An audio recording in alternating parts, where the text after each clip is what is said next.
Stourbridge and Stourbridge Glass Quarter was sort of the heart of glassmaking in the 19th and 20th century here in Britain.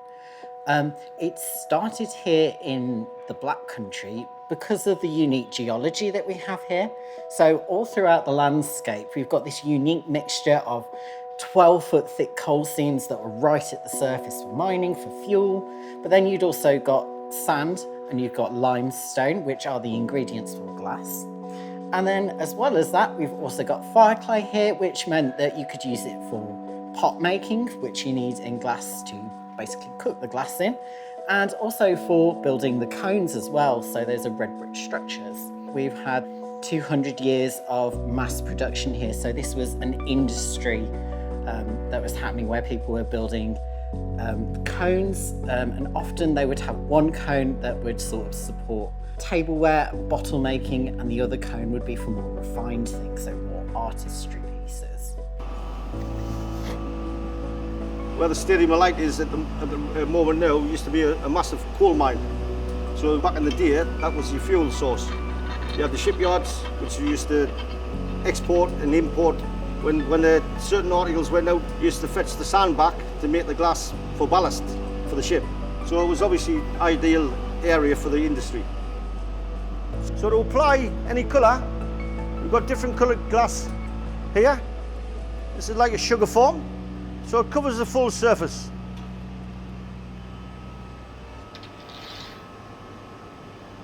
I think probably the first thing that attracted me to it was that it was incredibly difficult to do. I think it's incredibly difficult to master. I've been working with it for over 30 years and it's still the master of me. That's what's great. It wouldn't be fun if it was easy. So, but also I think the more you work with it, the more you learn about it. And the more you learn about it, the more it rewards you. And I think there's a massive depth to what you can do with it as a material, but also to what it teaches you as a material, how you can decorate it, how you can manipulate it, what its limits are. I don't think it's better than anything else by any stretch of the imagination. Everything, any craft discipline is just so difficult, but I just happened to fall into working with glass really, and it's been a bit of a love affair ever since. Furnaces are underneath the cone shape. So inside there, you will have up to 14 different pots. And at each of those pots, you'll have people gathering glass inside the furnace at the glory hole. And then you have people working around in teams, supporting the gaffer who's doing the main glass blowing. The colours, they all come with different metal oxides. So the green is made with iron oxide, so iron's relatively cheap. Move into the turquoise, which is a copper. Then a blue, which is cobalt. Purple, manganese, all the way up to the precious metals, which is the pink, and the rubies, which is made with gold. So now we shape it up, just using a little wooden block.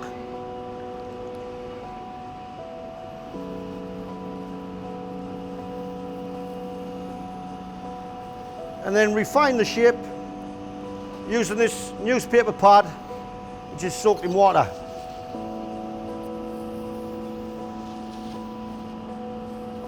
And then I'm going to introduce the first air bubble.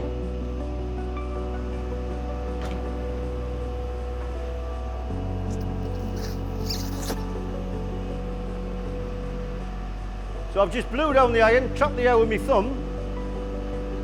And the air pressure travels up the iron, hits the hot glass and expands into a bubble.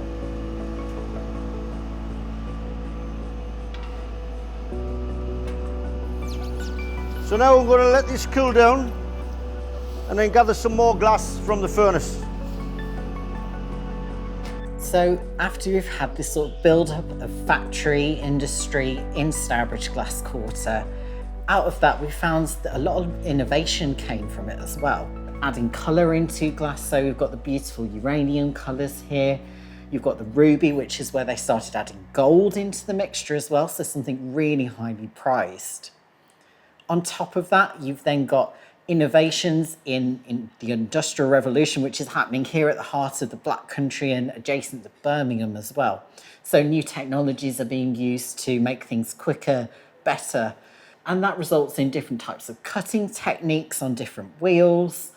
different decoration being applied, so everything from enamels to development of using different colours cased together. So, for example, the reds, the ruby red underneath the white, which created this piece here and then was cut through as well. So you've got a lot of innovation with different sort of technologies, but also you've got artistry emerging from all of these different sort of craft techniques built in the industry as well. So this work is actually brand new, and it's not actually evolved from anything that I've been working on before. I didn't really know what I was going to do, and I think visiting a couple of local spots, certainly Blast Beach and Seaham, and going past the Teesside skyline, these works just started to grow from that, really, certainly from the patina of the beach, and with a nod to retrofuturism, you know, the Ridley Scott Blade Runner films and things that were based on that Teesside skyline. There's many ways of introducing colour and texture to glass as a material, but to get this really fine patina, it's a case of building up layers of colour. So I start with a base colour, but then really melt that in, so you've kind of got a canvas to work from. And then working with colours which react really differently to different heats, and sieving them on but not quite melting them all together gives this beautiful textural effect. There's some nice bits of iridisation on a couple of the pieces which kind of suggest that they might be leaking. They're not quite joined, exuding a bit of their toxicity out of a system that's not quite as efficient as it should be. Gives a nod to the industrial heritage of the area, certainly. I mean, I think that's a large amount of it, certainly working with the patina, working with the forms. But also there's sort of anthropomorphic connotations to it as well, you know, societal structure, toxic culture, and taking that literally from pollution to, you know, our rivers and the beaches. We've had some terrible incidents here on the northeast coast. These sort of like closed systems of toxicity, I've kind of got names for them. These closed systems I call perpetuates. So between these different bodies, they perpetuate a toxicity. And these ones which are open I call exuders, so they work between two systems and exude a little bit into the atmosphere. So with engraving, it's all a matter of adding layers on top of each other. So the more layers, the more of a kind of detailed image you can express. You kind of have to force yourself into learning. So that's the only way you can learn engraving. By doing it, making mistakes and think, okay, that didn't work out, so we try another way. And then it gradually becomes a natural process. So let's say like you want to do a horse. You'd use the stone wheels to carve the shape of the horse. Then you'd add the muscles. You'd use the copper wheels then to add the finer details. So like say you wanted the bristles of the tail. So it's all about having the right tools, knowing how they work, and then combining them create something really unique. The rediscovery of the technique of cameo glass was inspired by the vandalism and destruction of the Portland vase in the British Museum, an ancient Roman vase that looked a lot like these. This technique had been lost for thousands of years, and two guys from Stourbridge said that they could find a way to reproduce this. So Pargeter and Northwood came together and had glass blown just like the case glass, where it was layered glass with a colour covered with a white. They then covered where they wanted to keep the decoration in the white in beeswax and tallow resist. It was dipped in acid, so just the silhouette of what they wanted for the design was left. And then an artist would come in with little lead tools and hand carve this. So although it looks a lot like the Wedgwood sort of pottery that we see where it's sort of pressed and applied decoration, this is hand engraved, so this is hours and hours of work. I've always loved drawing and I've always loved pencil drawing, and to me it's pencil drawing on glass. So this is similar to a pencil. The different drill bits are like the different shades of lead that you use, and I love it. I love the way they come out, although they take such a long time. When they're finished, they're just such beautiful pieces.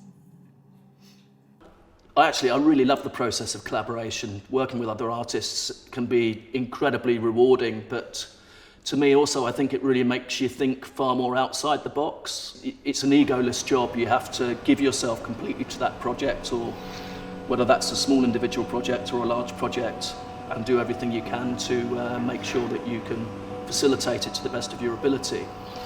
The most fantastic thing about it is that you're exposed to so many different ways of thinking. Other people's ideas are always completely different. Other people's aesthetic is always very different. But also it forces you down a route of, I think, really working with what I call hybrid techniques. So a lot of crossover between certain techniques, understanding your material, and hot glass is one thing, but then using components from water jet cutting, printing, all these other parts come in to sometimes make up a whole object. When you're working with, in the creative industries with a three-dimensional material, there's a quality to that that's not any better, it's just different. You know, there's a different quality to working with something with your hands. The glass-making industry has always been incredibly collaborative, certainly as far as the hot glass process is concerned. You need more than one person to do it, and you've got to have a great relationship with the people that you work with. A lot of people will shout from the rooftops that their craft is better than other people's craft, but I embrace the whole lot. I think that, you know, we'd be a much poorer place culturally and socially without a massive heritage in crafts and creativity and arts. What can't you do with glass? That's a good question. I think there's plenty that you think you can't do. I've always talked about, whenever I do any facilitation projects, I always talk about it's very easy as a get out clause to say, oh, you can't do that, it's impossible. But I'm always one for trying something even if I think it is impossible. So, I mean, there's things that it kind of won't do. But I always talk about having a relationship with it where you can try and persuade it in the very best way.